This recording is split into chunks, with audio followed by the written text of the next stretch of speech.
বাঁচা মরার squid game থেকে ফিরে এসে উইনার গিহান পড়ে যায় চরম ফ্রাস্ট্রেশনে। এই গেমের 456 জন প্রতিযোগীর মধ্যে একমাত্র সেই জিতে ফিরেছিল, ফলে সে পেয়েছিল বিপুল পরিমাণ প্রাইজ মানি। তবুও তার মনে কোনো আনন্দ ছিল না, কারণ বাকি 455 জন প্লেয়ারের মৃত্যুর বিনিময়েই সে এই প্রাইজ মানি জিতেছিল। তবুও একসময় গেমের ভয়াবহ স্মৃতি কাটিয়ে সে মুভ অন করার চেষ্টা করে, কিন্তু তখনই সে জানতে পারে স্কুইড গেম আবারও শুরু হতে যাচ্ছে। এটা শুনে সে জেদ ধরে, এবার সে সমস্ত অপরাধীর মুখোশ খুলে দেবে, সেই সাথে এতগুলো মানুষের মৃত্যুর প্রতিশোধ নিতে এই গেমটাও চিরতরে বন্ধ করে দেবে। তাই সে আবারও এই গেমে পার্টিসিপেট করার সিদ্ধান্ত নেয়। শেষ পর্যন্ত কি এই ভয়ঙ্কর ক্রিমিনাল চক্রের মুখোশ উন্মোচন হবে? এবার প্লেগ্রাউন্ডে প্লেয়ারদের জন্য কি চমক অপেক্ষা করছে জানতে হলে আসুন ঘুরে আসি আরও একবার স্কুইড গেমের দুনিয়া থেকে। নিজের প্রতিশ্রুতি পালন করে গিহান আমেরিকায় নিজের মেয়ের সাথে দেখা করতে যাচ্ছিল। একটু পরেই তার ফ্লাইট। সেই এয়ারপোর্টে ঢুকেই হঠাৎ অপর পাশের প্ল্যাটফর্মে সেই রিক্রুইটারকে দেখতে পায়, যে গত বছর তাকে স্কুইড গেম খেলার জন্য প্রলুব্ধ করেছিল। আজ রিক্রুইটার গিহানের মতোই অসহায় আরেকজনকে খেলার জন্য প্রলুব্ধ করছিল। গিহান দ্রুত তার দিকে দৌড়ে যায়, কিন্তু লোকটা ততক্ষণে একটা মেট্রোতে উঠে চলে যায়। তখন গিহান প্ল্যাটফর্মে থাকা অসহায় লোকটার কাছ থেকে স্কুইড গেমের কার্ডটা কেড়ে নেয়। এরপরে গিহান কার্ডটা নিয়ে চলে যাচ্ছিল, কিন্তু ফ্লাইটে ওঠার আগ মুহূর্তে সে আবারও গেমে ফেরত যাবার সিদ্ধান্ত নেয়। সে কার্ডে থাকা নম্বরে ফোন দিয়ে পার্টিসিপেট করতে চায়। তারপরে বলে, আমি দেখতে চাই তোমরা কারা, আর কেনই বা এই নৃশংস গেমটা তোমরা চালু করেছ। আমি তোমাদের এবার ছাড়ব না।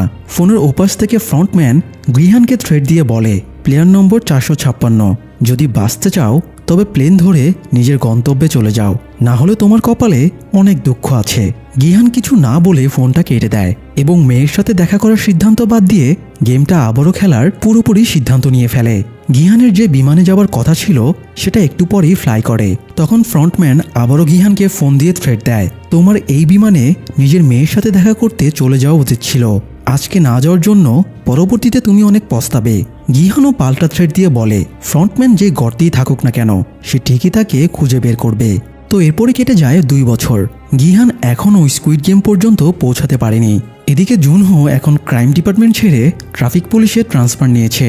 2 বছর আগে একজন বোটের ক্যাপ্টেন তাকে মুমূর্ষু গুলিবদ্ধ অবস্থায় আইল্যান্ডের পাশে পেয়েছিল। তারপরে সেই তার প্রাণ বাঁচায়। জুনহো জ্ঞান ফেরার পরে পুলিশ ডিপার্টমেন্টকে এবং তার চিফকে স্কুইড গেমের ভয়াবহ কাহিনীগুলো জানিয়েছিল, কিন্তু কেউই তার কথা বিশ্বাস করেনি। দুঃখজনকভাবে জুনহো চিফকে যেসব ফটো ভিডিওগুলো পাঠিয়েছিল সেগুলো চিফের কাছে পৌঁছায়নি। তবুও জুনহোর কথার উপর ভিত্তি করে পুলিশ আইল্যান্ডের এরিয়াটা খোঁজাখুঁজি করেছিল, কিন্তু সেখানে কোনো ট্রেস পাওয়া যায়নি। ফলে পুলিশও হাত গুটিয়ে নেয়।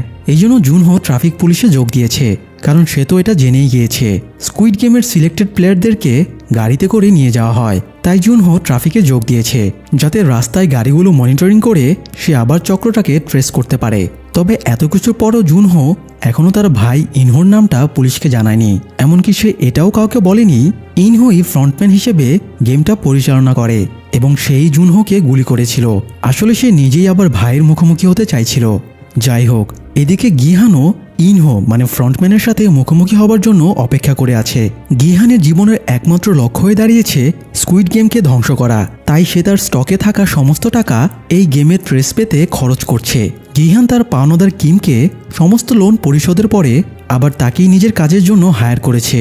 গিহান প্রচুর টাকা খরচ করে কিমের পুরো গ্যাংকে দিয়ে সেই রিক্রুইটারকে তন্ন তন্ন করে 2 বছর ধরে খুঁজে বেড়াচ্ছে, কারণ এই রিক্রুইটারকে ধরতে পারলে গেম পর্যন্তও পৌঁছানো যাবে।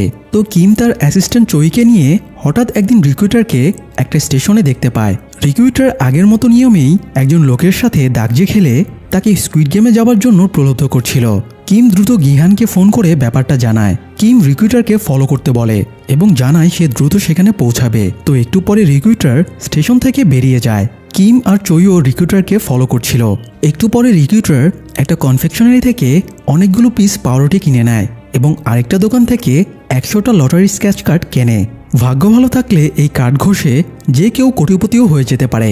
তো এরপরে এগুলো নিয়ে রিক্রুইটার একটা পার্কে চলে যায়। পার্কে গিয়ে সে বিভিন্ন ক্ষুধার্ত গরিব ফকির মিসকিনদের কাছে গিয়ে এক হাতে পাউরুটি এবং অন্য হাতে স্ক্র্যাচ কার্ড রেখে অপশন দেয় তারাই দুটোর মধ্যে কোনটা চায়। আশ্চর্যজনকভাবে দেখা যায় ক্ষুধার্ত থাকার পরেও অধিকাংশ লোকই অতি লোভে পাউরুটি বাদ দিয়ে স্ক্র্যাচ কার্ড বেছে নেয়, কিন্তু কার্ড ঘষে শেষমেশ তাদের ভাগ্যে কিছুই জোটে না। এরপরে রিক্রুটার সবার সামনে তার কাছে থাকা পাউরুটিগুলো ফেলে দেয়। এটা দেখে ক্ষুধার্তরা খাবার জন্য এগিয়ে আসলে রিক্রুটার তাদেরকে বলে, তোমাদের সুযোগ দেওয়া হয়েছিল, কিন্তু তোমরা সুযোগ গ্রহণ করনি। এই যে খাবারগুলো নষ্ট হচ্ছে, এগুলো তোমাদের কারণেই। এই বলে রিক্রুটার পাউরুটিগুলোর ওপরে লাথাতে থাকে এবং সেগুলো নষ্ট করে ফেলে। এরপরে সেখান থেকে চলে যায়। এদিকে গিহান দ্রুত গাড়ি নিয়ে আসার সময়ে ট্রাফিক পুলিশের নজরে চলে আসে। ওভার স্পিডে গাড়ি চালানোর জন্য দুজন ট্রাফিক পুলিশ তাকে আটকায়। এই দুজনের মধ্যে আবার একজন ছিল জুনহো। যদিও জুনহো তখনও গিহানকে দেখেনি। জুনহো তার জুনিয়রকে পাঠায় মামলাটা সেটেল করতে। তো জুনিয়র পুলিশ গিহানকে ওভার স্পিডের জন্য কেস দেওয়ার পরেও গিহান কোনো প্রতিক্রিয়া না জানিয়ে গাড়ি নিয়ে বেরিয়ে যায়। দূর থেকে এটা দেখে জুনহো বেশ অবাক হয়। সে জুনিয়রের কাছ থেকে গাড়ির ড্রাইভারের নাম এবং আইডি কার্ড দেখে চমকে ওঠে। জুনহো দ্রুত অফিসে ফিরে ডেটাবেস থেকে গিহানের নাম এবং আইডি সার্চ করে শিওর হয়ে যায় তার সন্দেহই সঠিক। এটাই সেই গিহান যার সাথে তার কয়েক বছর আগে দেখা হয়েছিল। জুনহো বুঝে যায় সে বছর গিহান নিশ্চয়ই স্কুইড গেমের উইনার হয়েছে, এজন্যই সে বেঁচে ফিরতে পেরেছে। তাই জুনহো এবার গিহানকে খুঁজে বেড়াতে শুরু করে। অন্যদিকে গিহান কিমের দেওয়া সর্বশেষ অ্যাড্রেস অনুযায়ী একটা গলির ভেতরে পৌঁছে দেখে একটা রক্তমাখা ছুরি পড়ে আছে। এটা দেখে সে বুঝে যায় কিম এবং চোই রিক্রুটারের হাতে ধরা পড়ে গেছে। তাই সে রিক্রুটারকে খুঁজতে গ্যাংয়ের বাকিদের অ্যালার্ট করে দেয় এবং নিজেও খুঁজতে বেরিয়ে যায়। এদিকে পাশেই একটা বিল্ডিংয়ের ছাদে রিক্রুটার দাঁড়িয়ে গিহানকে দেখছিল। গিহান চলে যাবার পরে রিক্রুটার রুমে যায় এবং বেঁধে রাখা কিম আর চোইকে মানসিকভাবে টর্চার করতে শুরু করে। তাদের দুজনের মাঝে রক পেপার সিজার গেম খেলায় এবং একটা পর্যায়ে কিম হেরে যাওয়ায় তাকে গুলি করে মেরে ফেলে। এরপরে সে চোয়ের কাছ থেকে গিহান যে মোটেলে থাকে সেখানকার অ্যাড্রেস জোগাড় করে সেখানে চলে যায়। এই সময় গিহানও কিছু নিতে মোটেলে ফিরেছিল। ঠিক তখনই তার রিক্রুটারের সাথে দেখা হয়ে যায়। গিহান রিক্রুটারকে বলে এই গেমের সাথে যারা জড়িয়ে আছে সে যেন গিহানকে তাদের নামগুলো বলে দেয়, কিন্তু রিক্রুটার নিজের কাজের প্রতি খুব লয়াল ছিল, তাই সে কারো নামই বলে না। এছাড়া যেহেতু গিহান তাকে ট্র্যাক করে ফেলেছিল, তাই এই মুহূর্তে হয় তার নিজেকে মারতে হবে, না হয় গিহানকে মেরে ফেলতে হবে। তো রিক্রুটার ব্যাপারটাকে ইন্টারেস্টিং বানানোর জন্য গিহানের সাথে রাশিয়ান রোলেট গেম খেলে। এটা মূলত একটা রিভলভারে শুধুমাত্র একটাই বুলেট থাকবে। তো দুজনেই নিজেদের মাথায় রিভলভার ঠেকিয়ে ট্রিগার চাপবে। যার ভাগ্য ভালো থাকবে সে বেঁচে যাবে, আর ভাগ্য মন্দ হলে সে গুলি খেয়ে মরে যাবে। তো এই ইগোর চক্করে গিহানও গেমটা খেলতে রাজি হয়ে যায়। দুজনের মধ্যে কয়েক রাউন্ড গেমটা চলে এবং শেষ পর্যন্ত রিক্রুটারই মারা যায়। ঠিক একই সময় জুনহো গিহানের অ্যাড্রেস জোগাড় করে মোটেলের সামনে পৌঁছে গিয়েছিল। সে গুলির আওয়াজ পেয়ে দ্রুত মোটেলে ঢুকে পড়ে। সেখানে সে একটা রুমে সে হাত পা বাঁধা অবস্থায় চোইকে পেয়ে যায়। রিক্রুটার চোইকে এই রুমে আটকে রেখেছিল। তো চোইকে মুক্ত করে দিয়ে জুনহো অন্য রুমগুলো খুঁজতে শুরু করে। এদিকে গিহান রিক্রুটারের পকেট হাতড়ে স্কুইড গেমের একটা ইনভাইটেশন কার্ড পেয়ে যায়। এই সময় সেই ঘরে জুনহো চলে আসে। সে প্রথমে গিহানকে গ্রেপ্তার করে, কিন্তু পেছন থেকে চোই এসে জুনহোকে আঘাত করে এবং গিহানকে বাঁচিয়ে নেয়। কিছুক্ষণ পরে জুনহোর জ্ঞান ফিরলে সে দেখে গিহান তাকে বেঁধে রেখেছে। গিহান তাকে বলে, আমি তোমাকে চিনতে পেরেছি, আমাদের আগেও একবার দেখা হয়েছে, তুমি আমার বাড়িতে স্কুইড গেমের ব্যাপারে জানতে এসেছিলে। তখন জুনহো বলে, আমাদের একবার না বরং দুবার দেখা হয়েছে। গেম চলাকালীন একজন মুখোশ পরা গার্ড তোমার কাছে গিয়ে ইনহোর ব্যাপারে জিজ্ঞেস করেছিল, ওটা আমিই ছিলাম। এবার গিহান ভাবে জুনহো হয়তো এই গেমেরই কোনো সদস্য। তখন জুনহো ব্যাপারটা পরিষ্কার করে দেয় যে সে তার ভাইকে খুঁজতেই সেখানে গার্ডের ছদ্মবেশে গিয়েছিল। গিহান জানায় সে এই গেমটাকে চিরতরে বন্ধ করে দিতে চায়, আর এই জন্য তার ফ্রন্টম্যানকে খুঁজে বের করতে হবে যে ইলনামের নির্দেশে এই গেমটা পরিচালনা করে। যেহেতু জুনহো গার্ড সেজে কিছুদিন স্কুইড গেমে ছিল, তাই গিহান তাকে ফ্রন্টম্যানের ব্যাপারে জিজ্ঞেস করে, কিন্তু নিজের ভাইয়ের পরিচয় লুকাতে জুনহো ফ্রন্টম্যানের ব্যাপারে কিছুই বলে না। তবে সে গিহানকে এই গেম বন্ধের জন্য সাহায্য করতে চায়। যদিও পুলিশের ওপরে গিহান বা চোয়ের কোনো ভরসা ছিল না, তবুও গিহান জুনহোর কথা মেনে নিয়ে তাকে মুক্ত করে দেয় এবং এই গেমটা বন্ধ করার জন্য সমঝোতা করে। এরপরে গিহান তাদের অন্য একটা রুমে নিয়ে যায়। সেখানে সারি সারি টাকা সাজানো ছিল। স্কুইড গেম থেকে জিতে আনা টাকাগুলো সে একদম বেহালে ফেলে রেখেছিল। গিহান বলে এই টাকাগুলো প্লেয়ারদের রক্তের দামে পাওয়া, তাই এই টাকা দিয়ে সে তাদের রক্তের প্রতিশোধ নেবে এবং গেমটা বন্ধ করে দেবে। জুনহো বলে সে টাকার জন্য গিহানকে সাহায্য করছে না, বরং তার ভাইয়ের প্রতিশোধ নিতেই সেও গেমটা বন্ধ করতে চায়। চোইও বলে সেও তার বস কিমের হত্যার প্রতিশোধ নিতে চায় এবং এই জন্য সেও গিহানকে সাহায্য করবে। তো শুধুমাত্র একটা রিভলভার দিয়ে তো আর এই অপরাধী চক্রের মোকাবেলা করা যাবে না, তাই গিহান তাদের পাশের আরেকটা রুমে নিয়ে যায়। আসলে এই মোটেলের পুরোটাই গিহান কিনে নিয়েছে, তাই সে এখানে একটা সাউন্ড প্রুফ রুমও বানিয়ে রেখেছে। এখানে সে দুনিয়ার তামাম শক্তিশালী অস্ত্রের কালেকশন করে রেখেছে, আর এই রুমটাকে সে সাউন্ড প্রুফ করে রেখেছে যাতে সে অস্ত্র চালানোর প্র্যাকটিস করতে পারে। তো গিহান নির্দেশ দেয় অপরাধীদের সাথে মোকাবেলা করার জন্য তাদের আরও লোকবলের প্রয়োজন, তাই এই কাজের জন্য যেন যোগ্য সোলজারদের হায়ার করা হয়। যাই হোক, এদিকের ঝামেলা সামলে গিহান সন্ধ্যায় এক নজর সাঙ্গুর মা এবং কাঙের ভাইকে আড়াল থেকে দেখে আসে। এদের দুজনের বন্ডিংটা এখন বেশ ভালো হয়ে গেছে। কাঙের ভাই একটা পরিবার খুঁজে পেয়েছে, আর সাঙ্গুর মাও ছেলেটাকে পেয়ে সাঙ্গুর রিপ্লেসমেন্ট পেয়ে গিয়েছে। তো এরপরে গিহান এজেন্সির ব্রোকারের কাছে যায় এবং কাঙের মাকে খোঁজার কাজ কত দূর সেটা জিজ্ঞেস করে। ব্রোকার জানায় তারা শীঘ্রই তাকে খুঁজে বের করবে। গিহান ব্রোকারকে সাঙ্গুর মায়ের অ্যাড্রেস দেয় এবং বলে যদি কাঙের মাকে কখনো খুঁজে পাওয়া যায় তবে যেন তাকে এই ঠিকানায় পৌঁছে দেওয়া হয়। এরপরে গিহান বেরিয়ে যায়। গিহান বেরিয়ে যাবার পরে ব্রোকারের কাছে নৌল নামের একটা মেয়ে আসে। এই মেয়েটির উত্তর কোরিয়া থেকে এখানে পালিয়ে এসেছে। সে ওখানে তার ঊর্ধ্বতন অফিসারকে খুন করেছে, পাশাপাশি তার নামে দেশদ্রোহিতার অভিযোগও রয়েছে। তাই নিজের স্বামীকে নিয়ে দক্ষিণ কোরিয়ায় পালিয়ে এসেছে। কিন্তু সমস্যা হলো সে তার বাচ্চা মেয়েকে সাথে আনতে পারেনি। এই জন্য সে ব্রোকারকে রিকোয়েস্ট করে যেভাবেই হোক তার মেয়েকে যেন এখানে নিয়ে আসা হয়। কিন্তু ব্রোকার জানায় নৌল দেশদ্রোহিতার মতো সাংঘাতিক অপরাধ করেছে, এই জন্য হয়তো শাস্তি হিসেবে এতদিনে তার বাচ্চাকে মেরে ফেলা হয়েছে। তাই ব্রোকার তাকে এই ব্যাপারে কোনো হেল্প করতে পারবে না। নৌলকে অন্য ব্রোকারেরাও একই কথা বলেছে। তাই সে হতাশ হয়ে ফিরে এসে একটা পার্কিং লটে গাড়ির ভেতরে বসেছিল এবং বাচ্চার কথা ভাবছিল। তখন কেউ একজন এসে তাকে একটা স্কুইড গেমের ইনভাইটেশন কার্ড দিয়ে দেয়। নৌলও আগ্রহ ভরে কার্ডটা দেখতে থাকে। সে একটা পার্কে কস্টিউম পরে বাচ্চাদের আনন্দ দেবার চাকরি করত। তো পরের দিন সে চাকরি থেকে রিজাইন দেয় এবং স্কুইড গেমে যোগ দেবার সিদ্ধান্ত নেয়। এদিকে গিহান নিজের মতো করে প্রস্তুতি চালিয়ে যাচ্ছিল। সে একজন ডেন্টিস্টকে দিয়ে সিক্রেটলি তার মাড়ির একটা দাঁত তুলে ফেলে। তারপরে সেখানে ট্র্যাকার চিপ বসানো একটা নকল দাঁত লাগায়, যাতে সে যেখানেই যাক না কেন জুনো যেন তাকে ট্র্যাক করতে পারে। এরপরে তারা বিভিন্ন স্পেশাল ফোর্সের রিটায়ার্ড সোলজারদের হায়ার করে নিয়ে আসে এবং তারা গিহানের মোটেলেই নতুন অস্ত্রগুলোর ট্রেনিং নিতে শুরু করে। গিহান রিক্রুটারের পকেটে পাওয়া ইনভিটেশন কার্ডে ফোন করলে তাকে একটা ক্লাবে যেতে বলা হয়েছিল। গিহান, জুনহো আর তাদের ফোর্সের প্ল্যান ছিল তারা ক্লাবে গিয়ে ফ্রন্টম্যানকে কিডন্যাপ করবে। তো রাতে গিহান চইকে নিয়ে ক্লাবে ঢোকে আর জুনহো ফোর্স নিয়ে বাইরে অপেক্ষা করতে থাকে।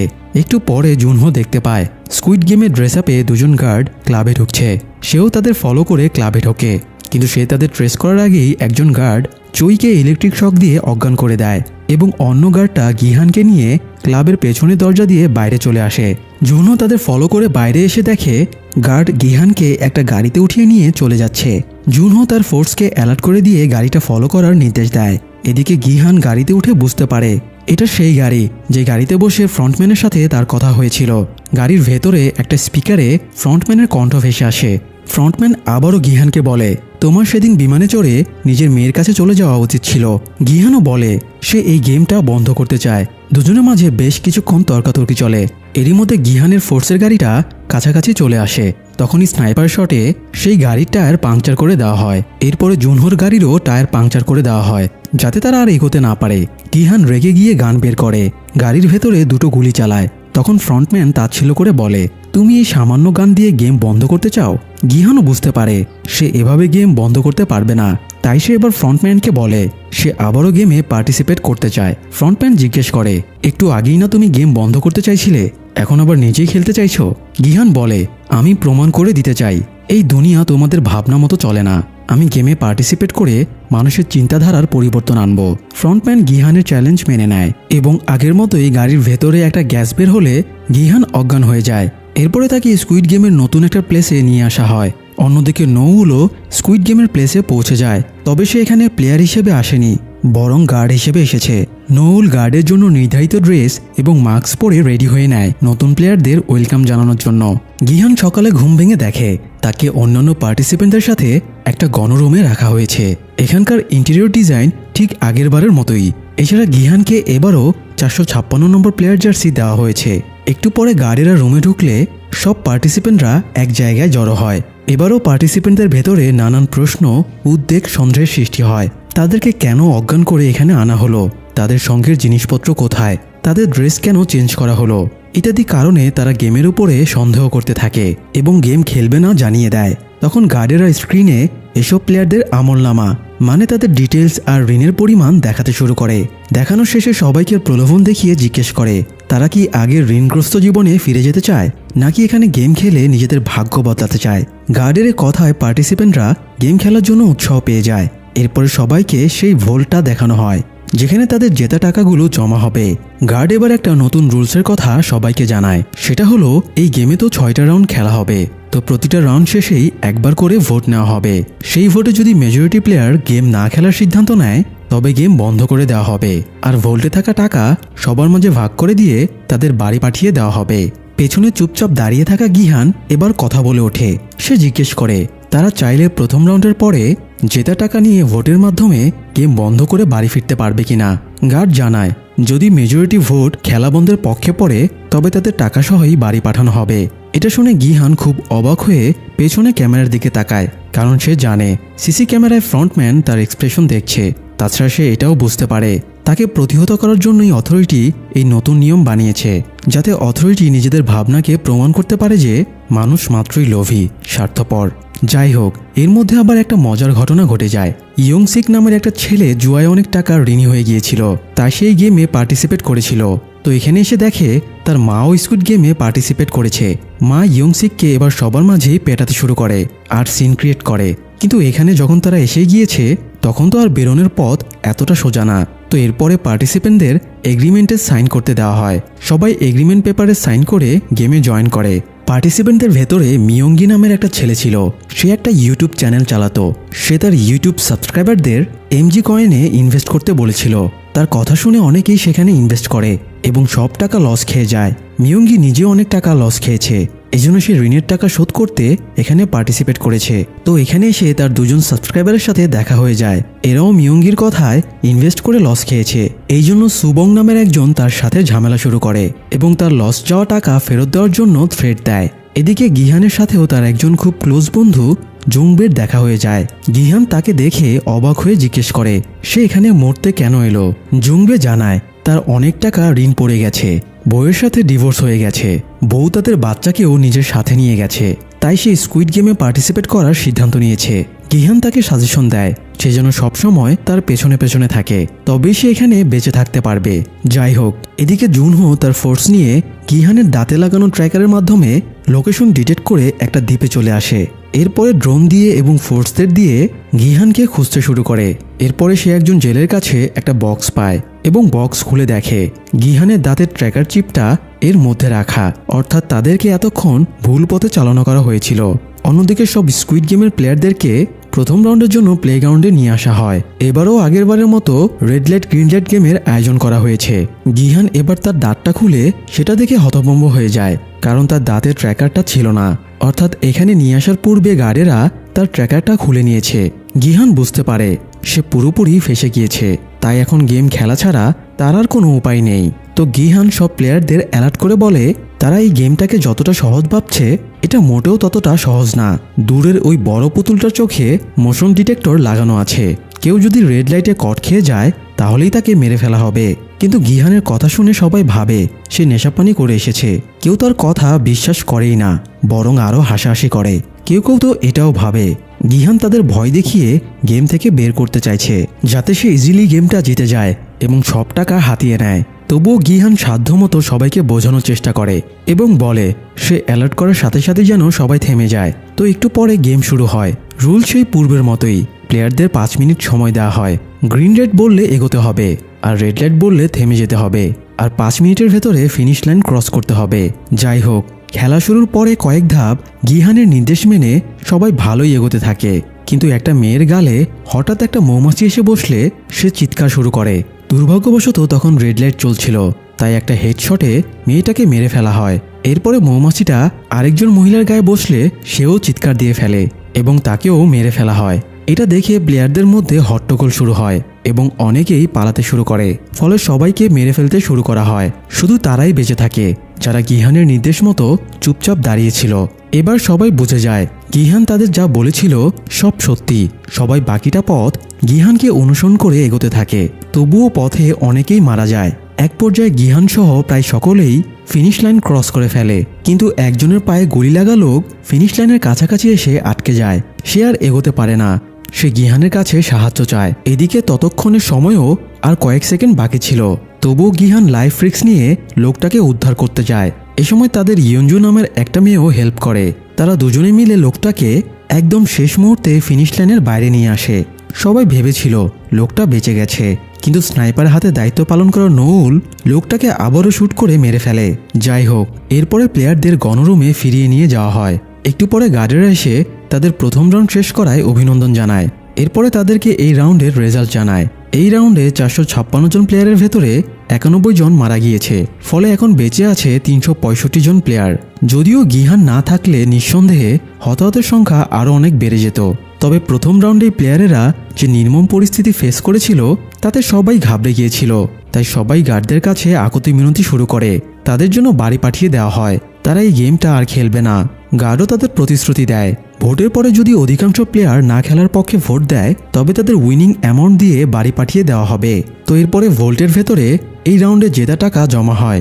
এটা দেখে প্লেয়ারেরা জিজ্ঞেস করে তাদের একজনের ভাগে কত টাকা পড়েছে। গার্ড জানায় এই টাকাটা ভাগাভাগি করে সবাই 24 মিলিয়ন করে পাবে। এটা শুনে অনেকেই আপসেট হয়, এত অল্প টাকা তাদের কোনো কাজেই আসবে না। তখনই গার্ড তাদের লোভ দেখিয়ে বোঝায় সেকেন্ড রাউন্ড শেষে আরও অনেক প্লেয়ার এলিমিনেটেড হয়ে যাবে, ফলে তাদের ভাগের টাকাও অনেক বেড়ে যাবে। এটা শুনে অনেকেরই লোভে চোখ চকচক করে ওঠে। তো এরপরে ভোটিং শুরু হয়। লাস্টের প্লেয়ার থেকে সিরিয়ালে ভোট নেওয়া শুরু হয়। তাই প্রথমে গিহান ভোট দেয় এবং সে গেম বন্ধের পক্ষে ভোট দেয়। এভাবে একে একে ভোট দিতে শুরু করে, কিন্তু দেখা যায় অনেকেই খেলার পক্ষে ভোট দিচ্ছে। এটা দেখে গিহান বিচলিত হয়ে সবাইকে বোঝায় এই গেমে কেউ বাঁচবে না, এখানে সবার একমাত্র পরিণতি হলো মৃত্যু। কিন্তু সবাই গিহানের বিরোধিতা করে, তাকে কেউই বিশ্বাস করে না। গিহান বোঝায় সে এই গেম আগেও খেলেছে এবং সে এই গেমের উইনার ছিল, তাই সে এই গেমের ব্যাপারে এত কিছু জানে। এটা শুনে সবাই তাকে আরও বেশি সন্দেহ করে। সবাই একই প্রশ্ন করে, সে যদি উইনার হয়েই থাকে তাহলে তো তার কাছে 46.6 বিলিয়ন ওন থাকার কথা, তবে সে কেন আবার এই গেমে ফিরে এলো? গিহান আর তাদের কিভাবে কি বোঝাবে? তাকে ঘিরে পুরো হট্টগোল শুরু হয়ে যায়। তখন গার্ডেরা এসে গিহানকে হোস্টেস করে রাখে এবং ভোট কন্টিনিউ করে। ভোট সমান তালে চলতে থাকে এবং দেখা যায় গেমের পক্ষে বিপক্ষে সমান ভোট পড়েছে। তখনও 1 নম্বর প্লেয়ারের ভোট দেওয়া বাকি ছিল। 1 নম্বর প্লেয়ার গিয়ে গেমের পক্ষে ভোট দেয়, ফলে মেজরিটির ভোটে গেম চালিয়ে যাবার সিদ্ধান্ত নেওয়া হয়। আর ইন্টারেস্টিং ব্যাপার হলো এই 1 নম্বর জার্সিধারী প্লেয়ারটা ছিল ফ্রন্টম্যান ইনহো নিজেই, অর্থাৎ সেও এবার গিহানকে টক্কর দেওয়ার জন্য এই গেমে পার্টিসিপেট করেছে। যাই হোক, পরিস্থিতি স্বাভাবিক হলে প্লেয়ারদের খাবার দেওয়া হয়, কিন্তু গিহানের খাবারের প্রতি কোনো আগ্রহী ছিল না। মানুষের চিন্তাধারা পরিবর্তন করাতে পারেনি বলে সে বেশ হতাশ হয়ে পড়েছিল। এই সময় ইনহো কয়েকজনকে নিয়ে গিহানের কাছে আসে এবং বলে গিহান চাইলে তাদের পরের গেমও বাঁচাতে পারে। যেহেতু গিহান সব গেম একবার খেলেছে তাই সে পরবর্তী গেমের ব্যাপারে জানে। সে যদি বাকিদেরও পরের রাউন্ডের গেমের ব্যাপারে জানিয়ে দেয় তাহলে তারাও পরবর্তী রাউন্ড ক্লিয়ার করে ফেলতে পারবে। গিহান জানায় সেকেন্ড রাউন্ডে তাদের ডালগোনা গেম খেলতে দেওয়া হবে। এই গেমে চিনির ছাঁচে 4টা সিম্বল এঁকে রাখা হয়। প্লেয়ারদের 4টা সিম্বলের যে কোনো একটা সিলেক্ট করতে বলা হয়। এরপরে তাদের নির্ধারিত টাইমের ভেতরে সিম্বলটা শ্বাস থেকে আলাদা করতে বলা হয়। এই সিম্বলগুলোর ভেতরে সবচেয়ে ইজি হলো ত্রিভুজ আর সবচেয়ে কঠিন হলো ছাতা। গেমের ব্যাপারে বলা শেষ হলে ইম জং ডে নামের এক স্বার্থপর দাম্ভিক লোক এসে গিহানকে বলে পরের রাউন্ডের ব্যাপারে যদি সবাই জেনে যায় তাহলে পরের রাউন্ডে আর কেউই মরবে না, তাই তাদের প্রাইজ মানিও বাড়বে না। এই জন্য কথাটা তাদের মাঝেই সিক্রেট রাখা উচিত। কিন্তু গিহান বলে সে গেমের ব্যাপারে এই জন্যই বলছে যাতে সবাই বেঁচে থাকে। বেঁচে থাকার চেয়ে বড় প্রাইজ মানি আর কিছুই হতে পারে না। গিহানের কথা শুনে জং ডে রাগে গজগজ করতে করতে বেরিয়ে যায়, সাথে বাকিরাও চলে যায়। তবে ইনহো সেখানেই থেকে যায় আর গিহানের সাথে ভাব জমানোর চেষ্টা করে। সে গিহানকে বিভিন্ন প্রশ্ন করতে থাকে, এত টাকা জেতার পরেও আবার সে কেন এই গেমে ফিরে আসলো, আর এতগুলো টাকাই বা সে কিভাবে খরচ করলো। গিহান বলে এই টাকা এখানকার মানুষের রক্তের বিনিময়ে পাওয়া, সে এই টাকা নিজের প্রয়োজনে কখনোই ব্যবহার করবে না। গিহান উল্টো ইনহোকে দোষ দিয়ে বলে সে যদি লাস্টে গেমের পক্ষে ভোট না দিত তাহলে মানুষগুলো বাড়ি ফিরে যেত এবং বেঁচে থাকতে পারত। ইনহো বলে বাড়ি ফিরেও তারা শান্তিতে বাঁচতে পারবে না, অশান্তি, ঋণের দুর্দশা, অর্থের অভাব, এসব নিয়ে বেঁচে থাকার চেয়ে এখানে গেম খেলে মরে যাওয়া অনেক ভালো। দুজনের মধ্যে মোরাল নিয়ে একটু তর্কাতর্কি হয় যদিও, তবে পরে আবার তারা নিজেদের সংযত করে নেয়। রাতে সবাই ঘুমিয়ে পড়লে ইনহো গিহানের কাছে আবারও যায় এবং বলে তার স্ত্রী অসুস্থ হবার পরে তাকে হাসপাতালে ভর্তি করা হয়। টেস্ট করে জানা যায় তার লিভার নষ্ট হয়ে গেছে। পাশাপাশি এটাও জানা যায় তার স্ত্রী প্রেগনেন্ট। ডাক্তার বলেছিল বাচ্চাটা অ্যাবর্শন করে ফেলার জন্য, কিন্তু তার স্ত্রী জেদ ধরে বাচ্চা অ্যাবর্শনের চেয়ে বরং সে মরে যাবে। তাই এবার লিভার ট্রান্সপ্ল্যান্টের চেষ্টা করা হয়, কিন্তু ডোনার পাওয়া যাচ্ছিল না। এরই মধ্যে চিকিৎসায় অনেক টাকা খরচ হয়ে যায়, তাই চিকিৎসার জন্য তার অনেক টাকার প্রয়োজন হয়ে পড়ে।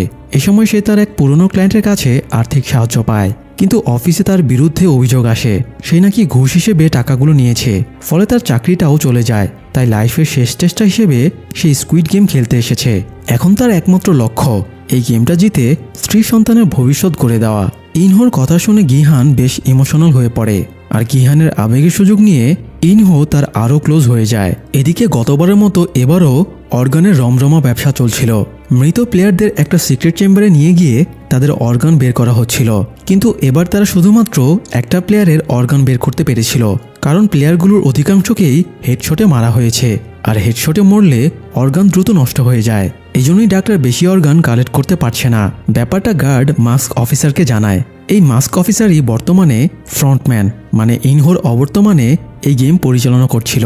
মাস্ক অফিসার জানতে পারে এই হেডশটগুলো নৌল করেছে, তাই সে নৌলকে ডেকে পাঠায়। সে নৌলকে বলে, তোমাকে 7 বছর আগে আমি বেহাল দশায় হাসপাতালে পেয়েছিলাম। তোমার ব্যাপারে জেনে আমি বেশ অবাক হয়েছিলাম যে তুমি একাই জাস্ট একটা রাইফেল দিয়ে পুরো টিমকে হত্যা করে উত্তর আর দক্ষিণ কোরিয়ার বর্ডার ফাঁকি দিয়ে এখানে এসেছিলে, তাও আবার কোনো রকম হেল্প ছাড়াই। আর এই জন্যই তোমাকে আমি বাঁচিয়ে তুলেছিলাম এবং এখানে কাজ দিয়েছি, তাই আমার নির্দেশ অমান্য করার চিন্তাও করো না। নৌল বলে, আমাকে দুনিয়ার সবচেয়ে ইউজলেস মানুষদের হত্যা করার কাজ দেওয়া হয়েছে, আর আমি সেটাই দায়িত্ব সহকারে পালন করছি। মাস্ক অফিসার বলে, এই মানুষগুলো এমনিও মরে যাবে, তো মৃতদের অর্গান যদি মানুষের উপকারে লাগে তাহলে দোষের কি আছে। সে নির্দেশ দেয় নৌল যেন প্লেয়ারদের আর হেডশটে না মারে। এদিকে জুনহো গিহান এবং স্কুইড গেমের লোকেশন খুঁজে বের করার জন্য সর্বোচ্চ চেষ্টা চালিয়ে যাচ্ছে। সে আবারও চিফ অফিসারের কাছে যায় সাহায্যের জন্য। চিফ অফিসার তাকে ঊর্ধ্বতন কর্মকর্তার কাছে নিয়ে যায়, কিন্তু তিনি জুনহোর এরকম আজগুবি কথার উপরে ভিত্তি করে কোনো অ্যাকশন নেবেন না বলে জানিয়ে দেন। অন্যদিকে মিয়ংগি সকালে ঘুম ভেঙে দেখে সামনে তার গার্লফ্রেন্ড জুনহি দাঁড়িয়ে আছে। জুনহি ওইখানে খেলতে এসেছে দেখে সে খুব অবাক হয়ে যায়। তাছাড়া জুনহি প্রেগনেন্টও ছিল। মিয়ংগি তাকে বলেছিল বাচ্চাটা অ্যাবর্শন করে ফেলতে, কিন্তু জুনহি সেটা করতে চাইছিল না। এটা নিয়েই দুজনের মাঝে ঝামেলা চলছিল, কিন্তু তাদের এখানে এভাবে দেখা হয়ে যাবে সেটা তারা ভাবতেই পারেনি। মিয়ংগি জুনহিকে নিয়ে দুশ্চিন্তা দেখাচ্ছিল, কিন্তু জুনহি বলে, আমার বাচ্চাকে বড় করার জন্য তোমার মতো অমানুষের প্রয়োজন নেই। আমি এই গেম থেকে জেতা টাকা দিয়ে ওকে মানুষ করব। এরই মধ্যে আবার অ্যালার্ম বেজে ওঠে এবং মাইকে অ্যানাউন্স করা হয় সেকেন্ড রাউন্ডের জন্য সবাই যেন প্লেগ্রাউন্ডে চলে আসে। তো অ্যানাউন্সমেন্ট শুনে সবাই প্লেগ্রাউন্ডে যায়, কিন্তু প্লেগ্রাউন্ডে গিয়ে দেখা যায় সেকেন্ড রাউন্ডে এবার ডালগোনা গেম রাখা হয়নি, এবার সম্পূর্ণ ভিন্ন কোনো গেম রাখা হয়েছে। গিহান নিজেও বেশ হকচকিয়ে যায়। কাল যারা তাকে তোষামত করছিল তারাই আবার তাকে গালাগাল শুরু করে দেয়। যাই হোক, প্লেয়ারদেরকে বলা হয় তারা যেন 5 জন করে এক একটা গ্রুপে ভাগ হয়ে যায়। টিম বানানোর জন্য তাদেরকে 10 মিনিট সময় দেওয়া হয়। টিম বানানো শেষ হলে তাদেরকে এই রাউন্ডের গেমের সাথে পরিচয় করিয়ে দেওয়া হয়। এবার তাদের কোনো সিঙ্গেল গেম খেলার সুযোগ নেই। এই রাউন্ডে তাদের মোট 5টা গেম খেলতে হবে। প্রতিটা টিমের 5 সদস্যের প্রত্যেকের পা একে অপরের পায়ের সাথে বাঁধা থাকবে। আর গেম হিসেবে এবার রাখা হয়েছিল দাগজি, ফ্লাইং স্টোন মানে পাথর দিয়ে পাথর মারা, ডাইস বা গুটি খেলা, লাটিম ঘোরানো, এবং জেগি মানে পায়ের উপরে একটা টিনসেলকে ফুটবলের মতো করে 5 বার কিক করতে হবে। তবে এই 5 বারের মধ্যে টিনসেল একবারও মাটিতে পড়া যাবে না। যাই হোক, এই গেমগুলো শেষ করার জন্য 5 মিনিট সময় দেওয়া হয়, আর প্রতিটা টিমের একজন প্লেয়ার এক একটা গেম খেলার সুযোগ পাবে।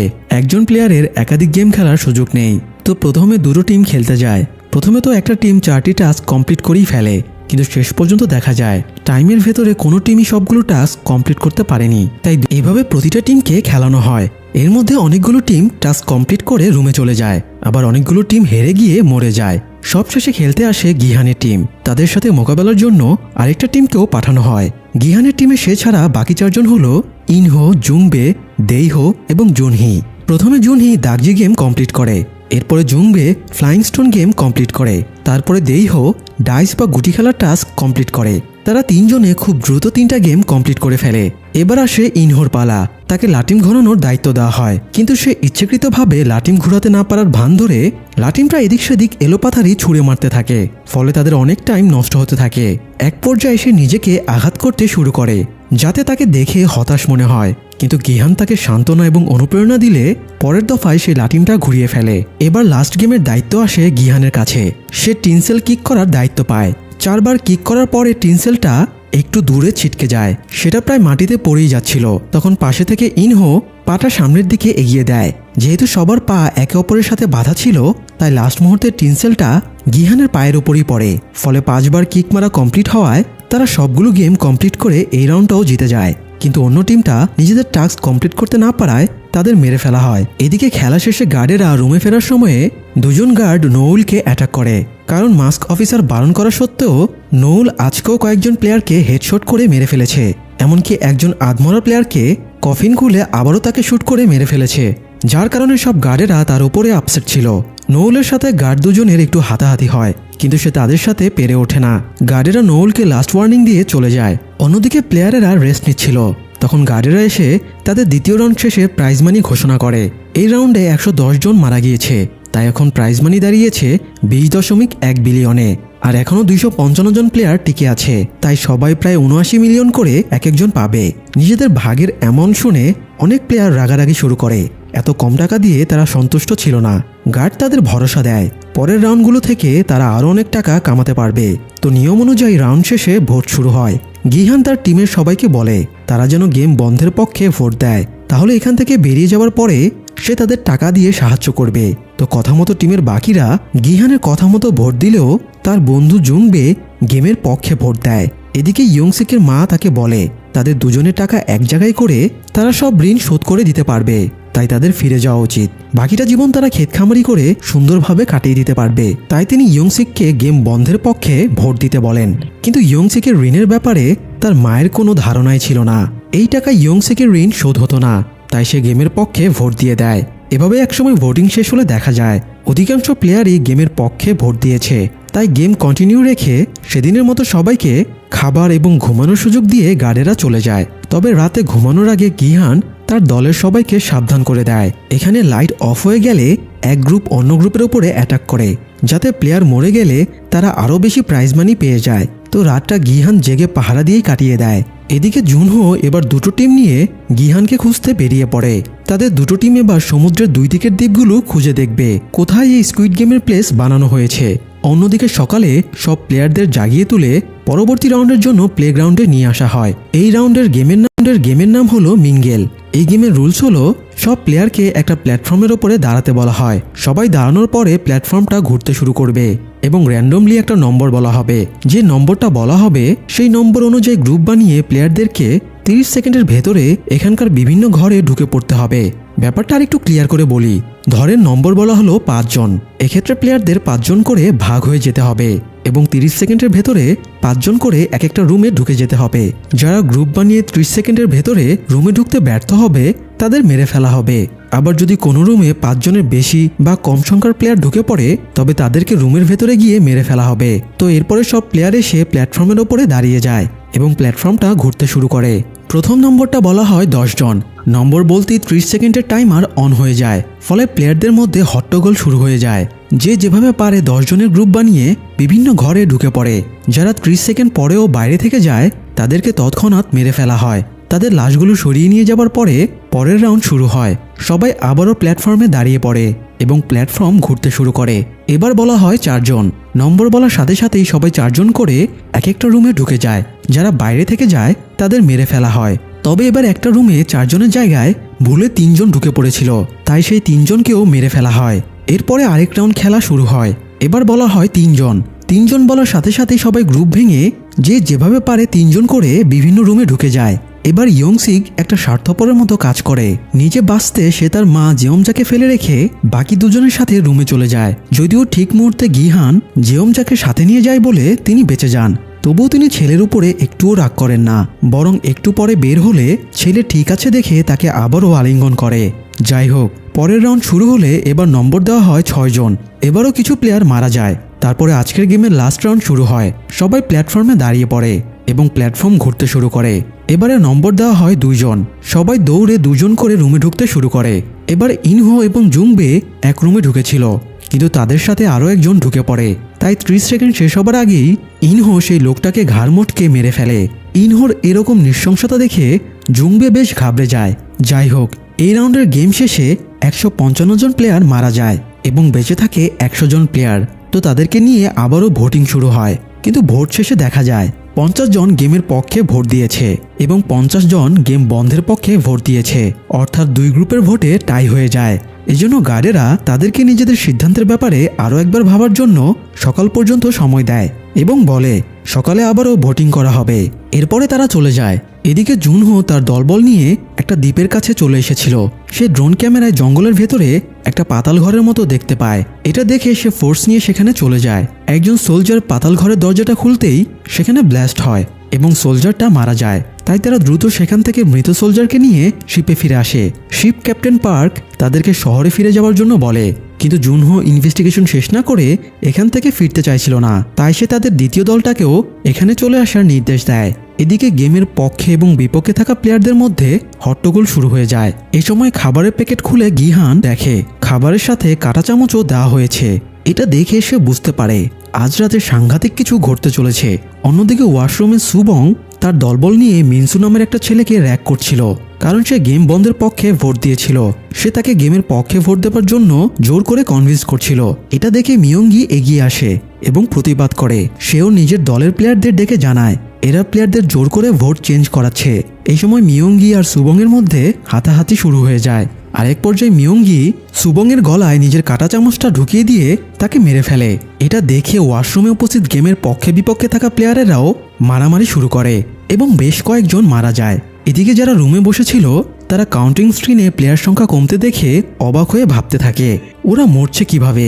একটু পরে মারামারি করে বেঁচে ফেরা প্লেয়ারেরা রুমে এসে পুরো ঘটনাটা জানায়। এতে দুই গ্রুপের মাঝে রেষারেষি আরও বেড়ে যায়। এদিকে জুনহোদের শিপের ক্যাপ্টেন পার্ক জাহাজে সিক্রেটলি কিছু একটা করছিল, সেটা একজন সোলজার দেখে ফেলে। তাই ক্যাপ্টেন পার্ক লোকটাকে মেরে ফেলে। আসলে এই ক্যাপ্টেন পার্ক ইনহোর নির্দেশেই কাজ করে। সেই কয়েক বছর আগে ইনহোর নির্দেশে জুনহোকে মুমূর্ষু অবস্থায় উদ্ধার করে নিয়ে গিয়েছিল, আর এখন বন্ধু সেজে থাকার ভান করে জুনহোর ওপরে সে তদারকি করছে, যাতে জুনহো স্কুইড গেমের প্লেসের ব্যাপারে জানতে না পারে। যাই হোক, অন্যদিকে দুই গ্রুপ নিজেদের পক্ষের প্লেয়ারদের গুনতে শুরু করে এবং দেখা যায় গেমের পক্ষে বেঁচে আছে 47 জন এবং গেম বন্ধের পক্ষে বেঁচে আছে 48 জন। অর্থাৎ সকালে ভোটিংয়ের জন্য গেম বন্ধের পক্ষের প্লেয়ার বেশি ছিল। একটু পরে লাইট অফ করে দেওয়ার অ্যানাউন্সমেন্ট দেওয়া হয়। তাই গিহান তার গ্রুপের লোকদের পরামর্শ দেয় তারা যেন নিজেদের সেফ রাখে। রাতটা যেভাবেই হোক তাদের বেঁচে থাকতে হবে। রাতে তাদের উপরে অ্যাটাক হতে পারে, তাই তাদের নিজেদের প্রোটেক্ট করতে হবে। তবে সেই সাথে গিহান একটা সাংঘাতিক প্ল্যান সাজায়। সে আজকের রাতের স্পেশাল ফাইটের ফায়দা নিয়ে গার্ডদের উপরে অ্যাটাক করে তাদের অস্ত্র কেড়ে নিয়ে বিদ্রোহ করার প্ল্যান বানায়। আর এজন্যই সে লাইট বন্ধ হতেই নিজের গ্রুপের প্লেয়ারদের সেফলি বেডের নিচে লুকিয়ে পড়তে বলে। তো একটু পরে লাইট অফ হয়ে যায় এবং দুই গ্রুপের প্লেয়ারদের মধ্যে ফাইট শুরু হয়ে যায়। অনেক হতাহত ঘটে যাওয়ার পরে মার্কস অফিসার গার্ডদের নির্দেশ দেয় এবার যেন তারা লাইট অন করে ভেতরে গিয়ে ফাইট থামায় এবং স্ক্যান করে দেখে কারা মারা গিয়েছে। গার্ডেরা ভেতরে ঢোকার আগে গিহান তার গ্রুপের লোকদের নিয়ে মৃত প্লেয়ারদের মতো মেঝেতে শুয়ে পড়ে। এরপরে গার্ডেরা যখন তাদের কানের পেছনে থাকা চিপ স্ক্যান করতে যায় তখনই তারা অতর্কিতভাবে গার্ডদের উপরে অ্যাটাক করে দেয়। সেই সাথে গার্ডদের বন্দুক কেড়ে নিয়ে রুমে থাকা অন্য গার্ডদের উপরে গুলি চালাতে শুরু করে। এতে বেশ কয়েকজন গার্ড মারা যায়। অবস্থা বেগতিক দেখে মার্কস অফিসার গার্ডদের ফিরে আসার নির্দেশ দেয়। জীবিত সব গার্ড পালিয়ে গেলেও একজন গার্ড তাদের হাতে ধরা পড়ে যায়। গিহান মৃত গার্ডদের রাইফেলগুলো এক জায়গায় জড়ো করে, তারপরে প্লেয়ারদের ডেকে বলে সে উপরে গিয়ে গেমের পরিচালককে খুন করে এই গেমটা চিরতরে বন্ধ করে দেবে। তাই এখানে যারা গান চালাতে জানে তারাও যেন গিহানের সাথে যোগ দেয়। একটু পরে কয়েকজন গিহানের সাথে যোগ দিতে বেরিয়ে আসে। প্লেয়ারদের মধ্যে ইয়ঞ্জু নামের একজন এক্স সোলজার ছিল। কিভাবে রাইফেলে ম্যাগাজিন লোড করতে হয়, কিভাবে গান ফায়ারিং করতে হয়, এগুলো সে সবাইকে শিখিয়ে দেয়। এরপরে গিহান আটক করা গার্ডকে মাস্ক খুলে ফেলতে বলে এবং তাকে নির্দেশ দেয় সে যেন তাদেরকে কন্ট্রোল রুমে নিয়ে যায়। এরপরে তারা বাইরে বেরিয়ে আসে। তখনই স্কুইড গেমের গার্ডদের পুরো ফোর্স তাদের উপরে গুলি চালাতে শুরু করে। ফলে দুই পক্ষের মাঝে ব্যাপক গান ফায়ারিং শুরু হয়। এরই মধ্যে গিহান গার্ডকে নিয়ে কন্ট্রোল রুমের কাছে যায়। গার্ড তার মাস্কটা গিহানকে দিয়ে বলে এই মাস্কটা দরজার সামনে ধরলেই তারা ভেতরে ঢোকার অ্যাক্সেস পেয়ে যাবে। গিহান ইনহোকে এই দিকটা সামলানোর দায়িত্ব দেয় এবং সে নিজে জুংবেকে নিয়ে কন্ট্রোল রুমের দিকে এগিয়ে যায়। তখন মার্কস অফিসার কয়েকজন গার্ডকে কন্ট্রোল রুমের সিঁড়িতে পাঠিয়ে দেয়। তাই দুজনে আর তাদের সাথে পেরে উঠছিল না, তবুও সাধ্যমতো তারা লড়াই চালিয়ে যায়। এদিকে ইনহোর সাথে থাকা প্লেয়ারদের ম্যাগাজিন শেষ হয়ে আসছিল, তাই দেইহোকে মৃত গার্ডদের পকেটে থাকা এক্সট্রা ম্যাগাজিনগুলো আনতে পাঠায়। কিন্তু সে ম্যাগাজিনগুলো আনার সময় প্রচণ্ড ঘাবড়ে যায় এবং রুমে অন্য প্লেয়ারদের সাথে থেকে যায়। এতে বিদ্রোহী প্লেয়ারেরা বিপাকে পড়ে যায়। এদিকে ইনহো দুজনকে নিয়ে গিহানকে ব্যাকআপ দিতে গেলে গিহান তাকে বলে সে এই দিকটা সামলাবে। ইনহো যেন কন্ট্রোল রুমের পেছনের দিক থেকে গার্ডদের উপরে অ্যাটাক করে। ইনহো যাবার সময় গিহান তাকে বিশ্বাস করে নিজের কাছে থাকা একমাত্র এক্সট্রা ম্যাগাজিনটা দিয়ে দেয়। পেছনের দিকে যাবার পরে ইনহো তার আসল ফর্মে ফেরে। সে সাথে থাকা দুজন প্লেয়ারকে মেরে ফেলে। এরপরে ওয়াকিটকিতে গিহানের কাছে অ্যাক্টিং করে বলে গার্ডেরা তাদের ধরে ফেলেছে। এই বলে সে একটা প্লেয়ারের মুখের কাছে ওয়াকিটকিটা ধরে। এতে গিহান ভাবে ইনহো হয়তো কষ্টে গোংড়াচ্ছে। এরপরে ইনহো নিজে নিজেই একটা শ্যুট করে এবং গিহানকে বোঝায় সে মরে গেছে। গিহানও সরল মনে ভাবে ইনহোকে গার্ডেরা সত্যি হয়তো মেরে ফেলেছে। এই ভেবে সে খুব মর্মাহত হয়। যাই হোক, এবার ওয়াকিটকির সিগন্যাল চেঞ্জ করে ইনহো মার্কস অফিসারকে খেলা শেষ করার নির্দেশ দেয়। এরপরে গার্ডেরা চারিদিক থেকে প্লেয়ারদের অ্যাটাক করে। এতে বিদ্রোহী প্লেয়ারদের কেউ কেউ মারা যায়। একজন ধরা দেবে না বলে আত্মহত্যা করে, বাকিরা আত্মসমর্পণ করে। তবুও গার্ডেরা তাদের মেরে ফেলে। শেষ পর্যন্ত গিহান আর জংবেরও আর কিছুই করার ছিল না, তাই তারা দুজনও আত্মসমর্পণ করে। তখনই ইনহো মাস্ক পরে ফ্রন্টম্যান সেজে তাদের সামনে আসে। ফ্রন্টম্যান গিহানকে বলে প্লেয়ার 456, হিরো সেজে অনেক মজা লাগলো তাই না? হিরো সাজার শাস্তি এবার তুমি নিশ্চয়ই পাবে। এই বলে সে গিহানের সামনে জংবেকে গুলি করে মেরে ফেলে। এতে গিহান খুব ক্ষেপে যায় এবং ফ্রন্টম্যানের দিকে তেড়ে যায়, কিন্তু গার্ডেরা তাকে চেপে ধরে। সেই সাথে নতুন সিজনের ইঙ্গিত দিয়ে স্কুইড গেমের সিজন 2 এখানেই শেষ হয়ে যায়। দর্শক, স্কুইড গেমের দুটো সিজনেরই এক্সপ্লেনেশন আমাদের চ্যানেলে আপলোড করা হলো। আপনাদের যদি এক্সপ্লেনেশন ভালো লেগে থাকে তবে আমরা স্কুইড গেমের 3য় সিজন রিলিজ পেলে সেটি নিয়েও হাজির হব। তাই ভালো লাগলে চ্যানেলটি সাবস্ক্রাইব করে আমাদের পাশেই থাকুন। ধন্যবাদ।